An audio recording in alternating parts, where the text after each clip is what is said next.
নমস্কার বন্ধুরা, কেমন আছেন? আমি ভালো আছি। আজকে একটা নতুন রেসিপি নিয়ে আসলাম, হোমমেড পিৎজা।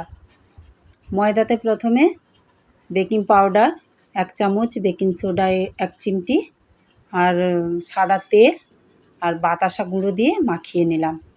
আপনারা চিনি চাইলে চিনি দিতে পারেন, আমি বাতাসা গুঁড়ো দিয়েছি। তারপরে টক দই দিয়ে দিলাম। টক দই দিয়ে ভালো করে মাখাতে হবে, কিন্তু এতে জল ব্যবহার করা চলবে না। এতে লাগলে একটু উষ্ণ গরম করা দুধ দিয়ে মাখিয়ে নেবেন। তারপরে মাখানো হয়ে যেতে আমি সাদা তেল দিয়ে 2 ঘন্টা মতো রেস্টে রেখে দিয়েছিলাম। দেখুন নরম হয়েছে খুব, একটু নরম করেই মাখাতে হবে, যেন না খুব শক্ত হয়ে যায়, আবার খুবও যেন না পাতলা হয়ে যায়।